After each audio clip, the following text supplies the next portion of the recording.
Espace TV, le 22h.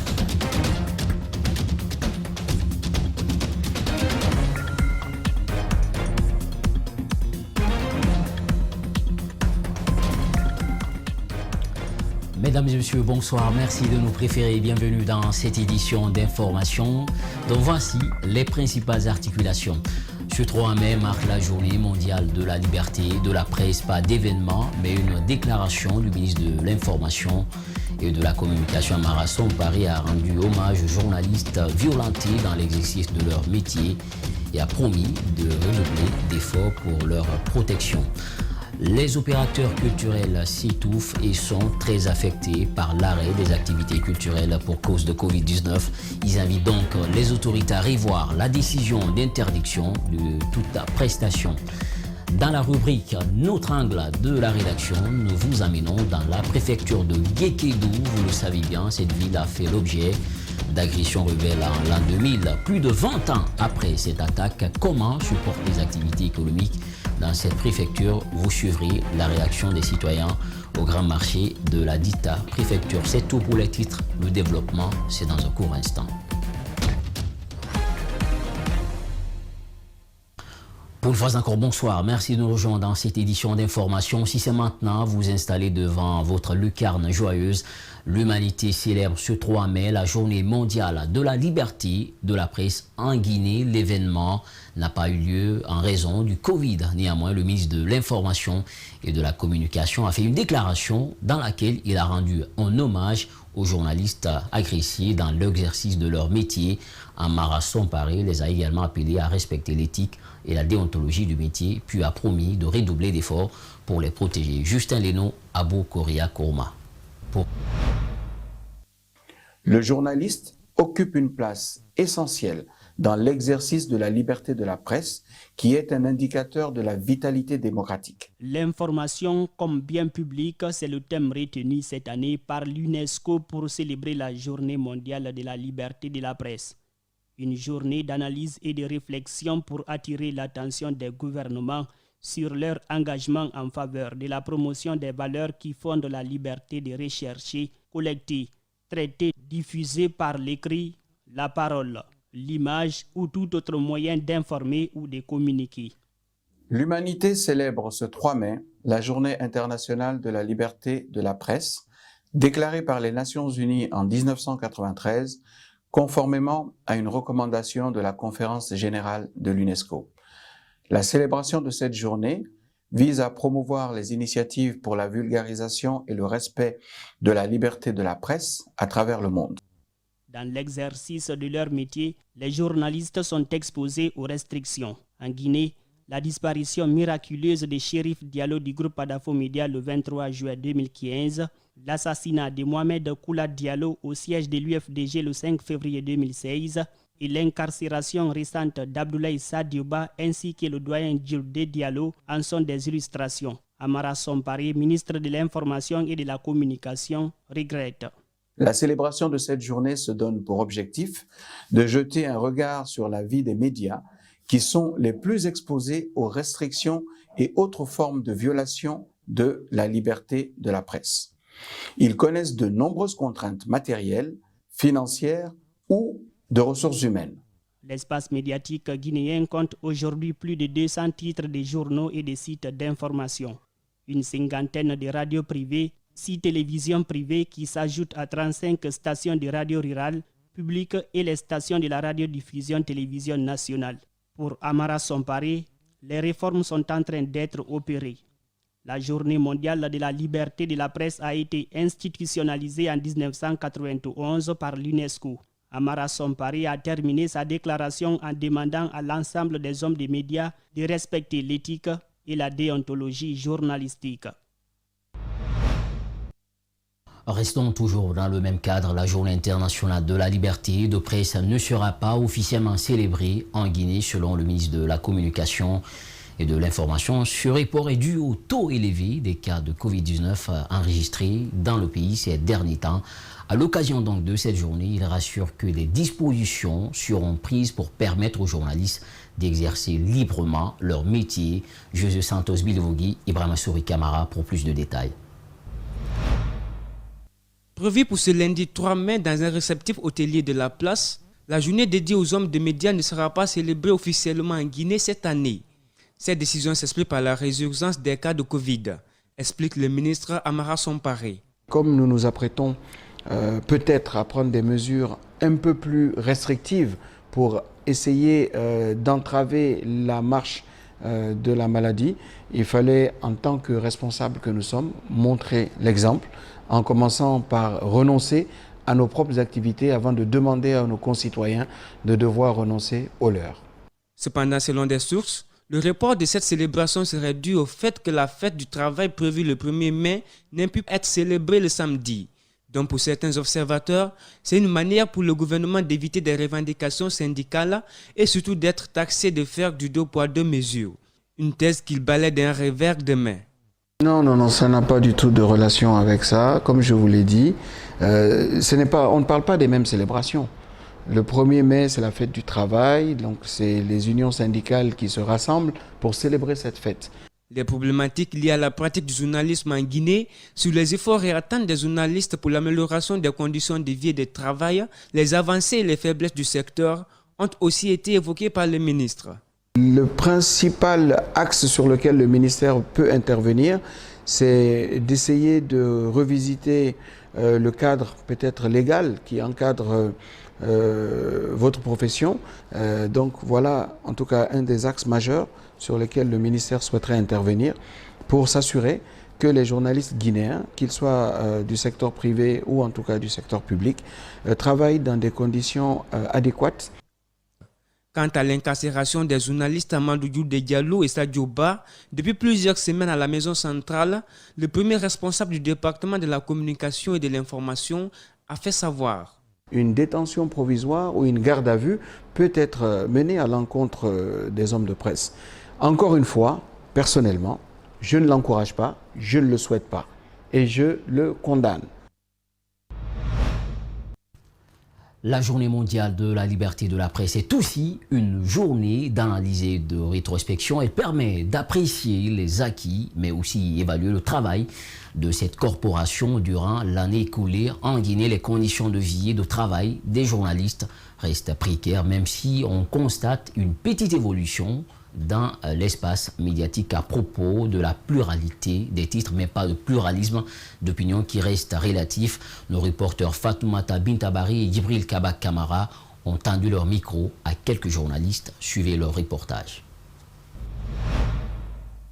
La journée mondiale de la liberté de la presse fait la promotion des médias indépendants et pluralistes. Cette liberté est-elle de mise en Guinée?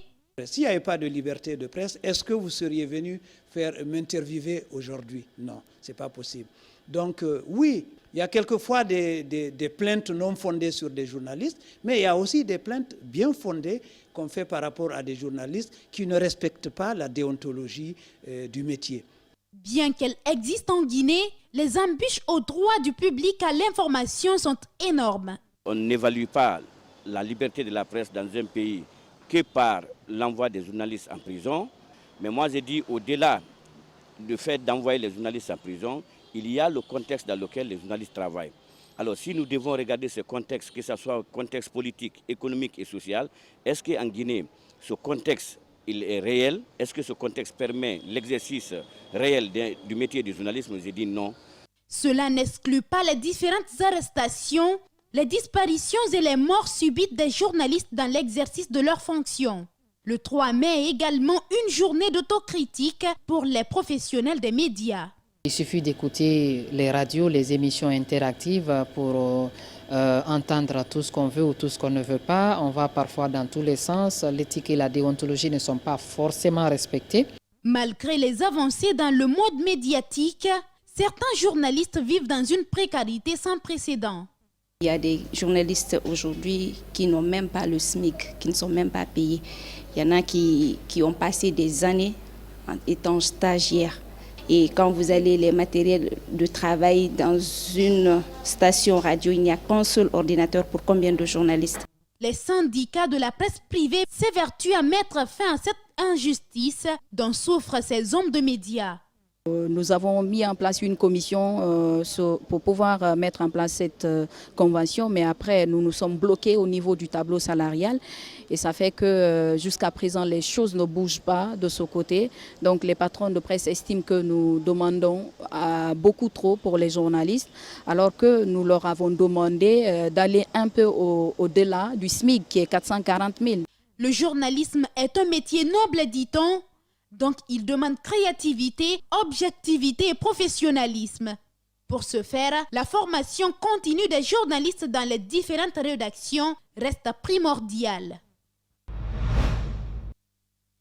La deuxième édition du prix Yagin et Fodé a procédé ce lundi à la remise des prix aux différents lauréats. La compétition a mobilisé une dizaine de journalistes des organes privés et publics du pays. Adafo Média a remporté 2 prix en reportage radio et télé. Le projet s'inscrit dans le cadre de l'autonomisation des jeunes en rapport avec la lutte contre la migration irrégulière. Reportage Marissa Kamara, Aboubakar Din Kamara pour plus de détails. Ce concours dénommé Prix Yagin et Fodé était focalisé sur 2 thématiques. L'impact de la Covid-19 sur la migration, voie légale de la migration et la traite des êtres humains. L'objectif est d'améliorer la couverture médiatique des questions migratoires et d'encourager les hommes de médias dans la sensibilisation des citoyens sur les risques migratoires. Ce journaliste lauréat s'en réjouit. Il faut le dire, le concours, il y avait plusieurs thématiques, notamment la migration régulière. Et c'est cette thématique-là j'ai choisi. J'ai choisi l'angle 2 migrants qui ont réussi. Et c'est sur cet aspect-là que j'ai travaillé. Et heureusement, j'ai été lauréat. En une année, Haoula Tousso décroche 2 prix. Elle a donc un sentiment de satisfaction. 2 prix en moins de 2 mois, c'est une fierté aujourd'hui. Je suis plus qu'heureuse et je pense que c'est un mérite aujourd'hui. Ça me pousse à décrocher d'autres prix également. Pour Mamadou Alimou Diop, c'est une première. Il invite les autres à faire pareil. Je ne me disais pas du tout qu'il fallait décrocher le prix forcément, mais le fait déjà de participer, ça pouvait aussi apporter de l'expérience. La coordinatrice de ce projet pense que le choix de l'angle a posé d'énormes difficultés pour certains candidats. On va dire qu'il y avait des productions de qualité, il y avait encore certains soucis, comme par exemple la notion de langue que nous avons constaté que ça pose encore problème au niveau de nos journalistes. Dans les productions, on retrouve 2 à 3 angles alors que normalement dans un reportage, c'est un seul angle. 19 journalistes ont pris part à cette compétition. Adafo Média a remporté 2 prix sur les 3. Félicitations à nos reporters. La grève des huissiers de justice est entrée dans sa 3e semaine, alors que cette grève paralyse le fonctionnement des cours et tribunaux. Ce lundi, les grévistes et l'équipe en charge des négociations se sont encore séparés sans qu'aucune décision majeure ne soit trouvée. La grande salle du ministère de la Justice a servi de cadre à la dite rencontre. Selon Maître Souri Daouda Kamara, président des huissiers de Guinée, les lits n'ont pas du tout bougé. Il est au micro de Mohamed Valek Touré et d'Ibrahim Assouma. Nous ne sommes pas partis loin. Les lignes n'ont pas bougé. Et voilà, je crois que la discussion est pour l'heure au point mort. Donc le mieux serait on ne peut rien vous communiquer du point de vue avancé.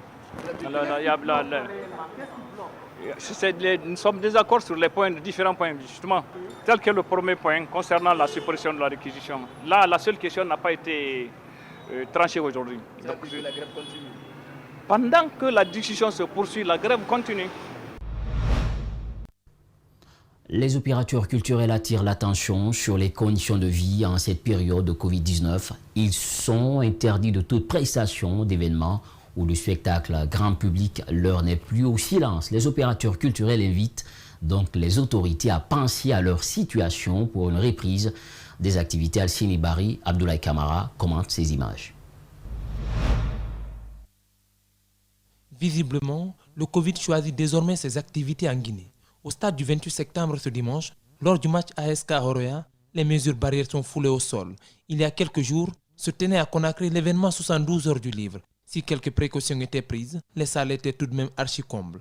Et comme par paradoxe, les concerts et autres événements culturels sont interdits avec pour motif le coronavirus. Nous voulons reprendre nos activités. Si les stades peuvent accueillir du public, ce n'est pas impossible que les salles de spectacle et les autres espaces ouverts n'arrivent pas à accueillir les spectateurs. Sans compter les marchés qui sont bondés de monde, sans compter les transports en commun qui sont bondés de monde, les tricycles qui sont bondés de monde.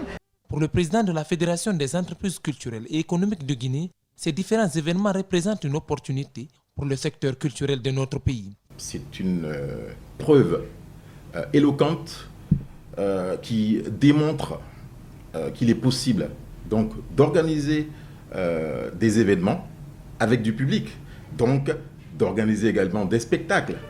La FESEG a déjà rencontré la ministre de la Culture et compte rencontrer l'Union des artistes et musiciens et d'autres structures pour permettre la réouverture des salles de spectacle. Nous allons rencontrer et l'UNAMGI, nous allons rencontrer également le bureau provisoire de la musique urbaine et nous allons enfin rencontrer également l'Union des l'association des journalistes culturels de Guinée pour qu'ensemble on puisse se donner des idées et voir les démarches que nous allons faire. S'il faut s'accrocher à ce petit espoir, les artistes et autres acteurs de la culture sont loin de voir le bout du tunnel. On ne vit pas, on vit très mal. On vit très mal, rien ne fonctionne, on ne travaille pas. Il y a des artistes qui vivent, qui broient du noir en ce moment. D'autres même sont endettés. Certains ont commencé même à vendre certains appareils électroménagers chez eux pour pouvoir survivre. Il n'y a pas d'activité, il n'y a aucune subvention qui suit. Donc je pense que c'est difficile. Les droits d'auteur ne sont pas encore payés pour que les ayants droit puissent toucher quelque chose. La fête arrive, ils vont payer, ils vont assurer les charges comment? La culture demeure le parent pauvre du gouvernement, une situation qui inquiète ses promoteurs culturels, eu égard au rôle important qu'elle pourrait jouer dans le développement de notre pays. À peine démarré ce dimanche, les fidèles musulmans de Guinée sont désormais obligés de suspendre les prières nocturnes dans ces 10 derniers jours du Ramadan. C'est le secrétariat général des affaires religieuses qui a rendu public cette décision ce lundi à Conakry.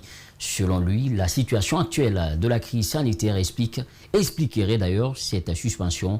Ali Badra Kamara et Alouba nous en dit plus.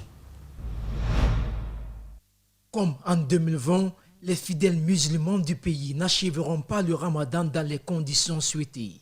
Les 10 derniers jours du mois saint ont débuté ce dimanche et les prières nocturnes les plus importantes qui doivent être effectuées dans cet intervalle ont été interdites par les autorités religieuses en raison du Covid-19.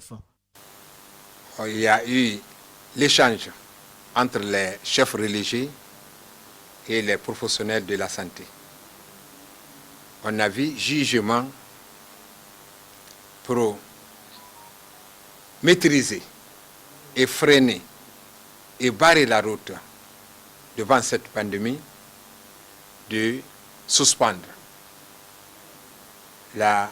les prières nocturnes dans toute la République de Guinée. Comment comprendre cette interdiction alors que les mosquées refoutent du monde pendant les autres heures de prière?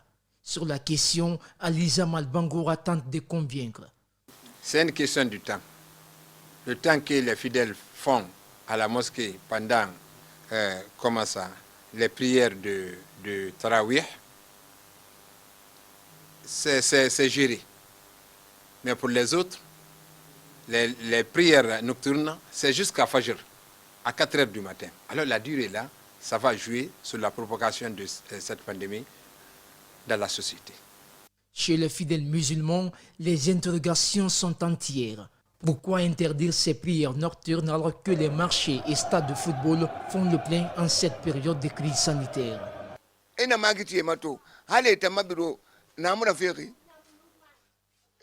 Quand on nous interdit la prière nocturne pour cause de Covid, alors qu'au même moment les marchés et même les bureaux sont remplis, ils doivent accepter qu'on implore le Tout-Puissant Allah à tout moment, surtout en ce mois saint de Ramadan, car Dieu nous a créés pour cela.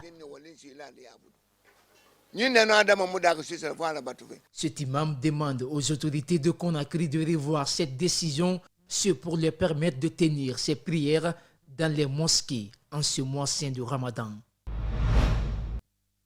L'association pour la bienfaisance assiste les personnes démunies en ce mois de Ramadan. Elle poursuit son partage de déjeuner aux citoyens dénommés Aura Sunarati. Pour cette 3e étape, ce sont les populations de Hamdallah dans la commune de Ratoma qui ont bénéficié du geste Mariam Fodé Camara, Mohamed Aloussine Camara pour le compte-rendu.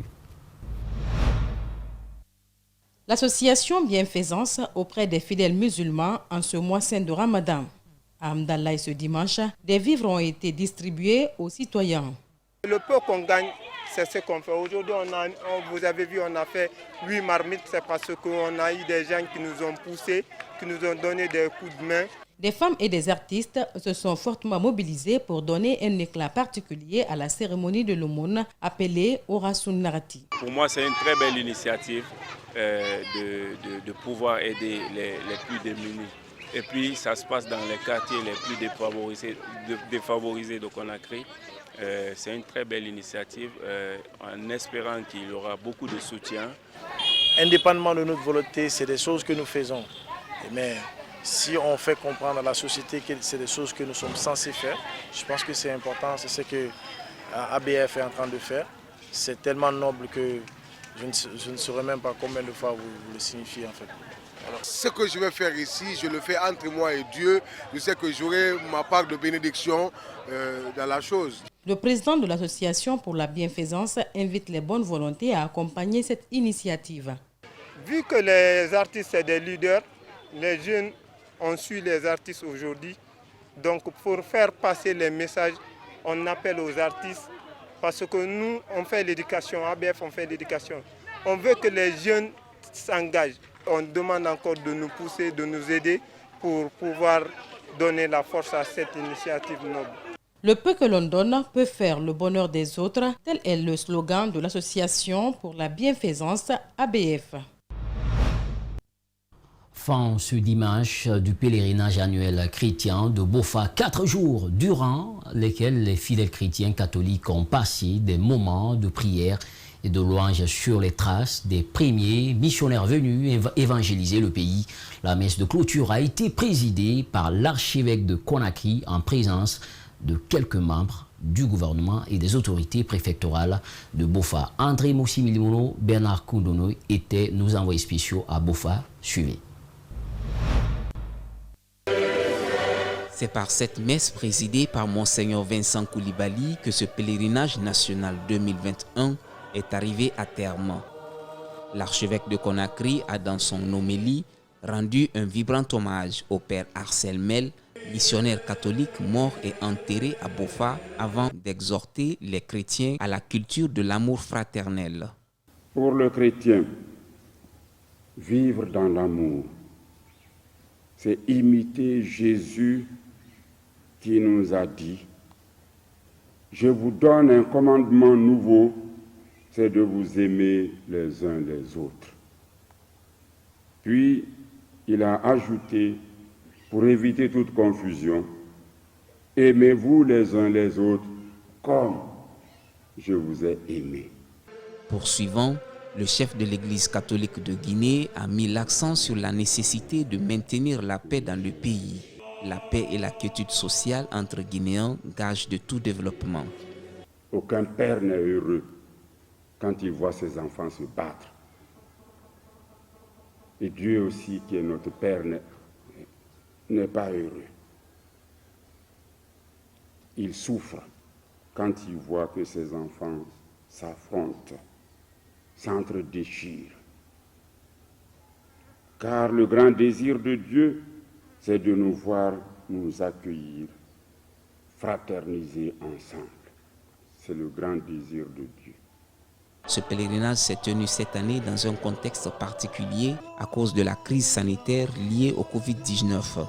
Les organisateurs ont à cet effet exigé que chaque pèlerin présente son carnet de vaccination contre le Covid afin d'avoir accès au site. Nous avons tenu à être là pour que nous puissions vous montrer aux chrétiens que nous sommes ensemble et que cette fête, ce pèlerinage, c'est notre pèlerinage à tous. La célébration s'est terminée par la bénédiction des objets de piété par l'archevêque et les prêtres présents. Rendez-vous est donc pris en 2022 pour le prochain pèlerinage. On vous l'annonçait dans nos précédentes éditions, la course à la présidence de la Fédération guinéenne de football est relancée après le retrait du président sortant et l'annulation de la candidature d'Aboubacar Touré par la commission électorale de recours. Ce lundi, Abdoul Karim Bangoura Akabi, ancien joueur du Sili National, et Kerfala Personne Camara, président du AFIA, ont déposé tour à tour leur dossier auprès du secrétariat de la FEDIFOOT. On écoute Mohamed Lamine Nabé, porte-parole du président Kerfala Camara, au micro de Mamad Bouiba et Ali Ouba. Nous devons finir avec des querelles intestines, nous devons finir avec les camaraderies, nous devons voir en face le football guinéen, aujourd'hui qui est en péril, il faut le dire, puisque la famille est déchirée. La famille, il y a un certain clivage entre les différents acteurs du football. Aujourd'hui, il ne faut pas se leurrer. Et celui qui peut venir pour rassembler tout ce monde, c'est effectivement Kerfala. Il a été sollicité dans ce sens et il veut s'investir dans ce sens. Et nous avons un projet qui est axé sur 5 thématiques. Nous avons parlé de la gouvernance, la formation, les infrastructures, mais aussi le patriotisme. Notre angle de la soirée, 2 décennies après les agressions rebelles dans la préfecture de Guékédou, les activités commerciales reprennent, mais de façon très timide et pour cause. Plusieurs opérateurs économiques ne sont plus revenus dans la préfecture après avoir tout perdu lors du passage des rebelles. De retour de Guékédou, Bernard Kounono, Malik Sian, Yana Kamara et Alouba ont signé ce grand format. Suivez.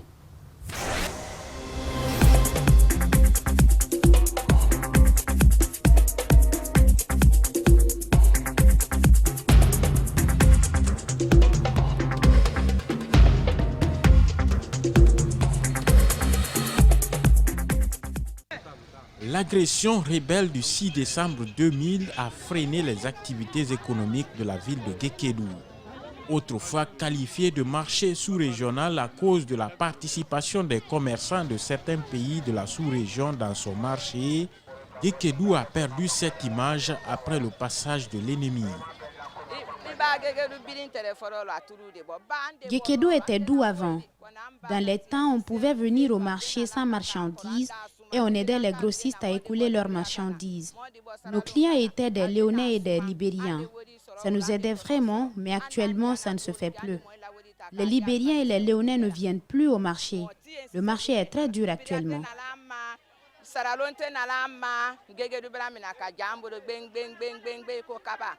2 décennies après la rébellion, Guékédou peine à retrouver son image d'antan puisque la quasi-totalité des commerçants ont depuis déserté la ville. On est fiers aujourd'hui pour voir comme le marché a repris, mais on ne peut pas comparer l'ancienneté et aujourd'hui parce qu'on a perdu beaucoup de commerçants qui ont quitté ici tant de guerres, qui sont partis en Conakry, qui sont évolués. Donc ils n'ont plus le temps de revenir à Guékédou. Mais aujourd'hui, vous-même vous avez vu, avant le marché de Guékédou, on n'aura même pas 4 à 5 véhicules. Mais aujourd'hui, partout, même vous, pour vous déplacer à pied, c'est difficile. Donc on peut dire aujourd'hui, ça commence à aller.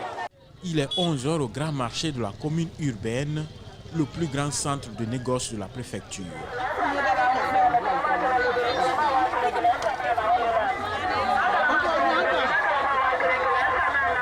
Ici, pas assez de place pour les commerçants.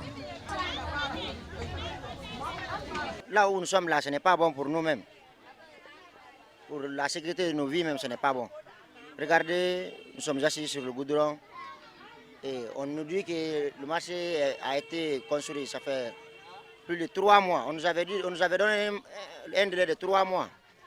Ça vient 6 mois, 9 mois, 1 an et quelques maintenant. Chaque jour, c'est des promesses qu'on nous donne. On nous donne de nouvelles promesses seulement. 20 ans après les attaques rebelles dans cette localité, les activités reprennent timidement.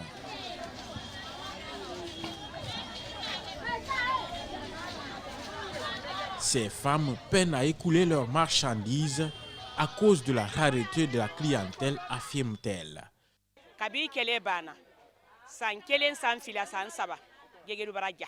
Depuis la fin de la rébellion, les activités commerciales sont paralysées à Guékédou. Nous souffrons vraiment. Tout est cher au marché. Avant l'agression rebelle, on pouvait venir au marché sans marchandises, on travaille et puis on rentre avec un peu d'argent. Mais actuellement, tout est cher au marché. Gekedou avant la rébellion était mieux qu'aujourd'hui.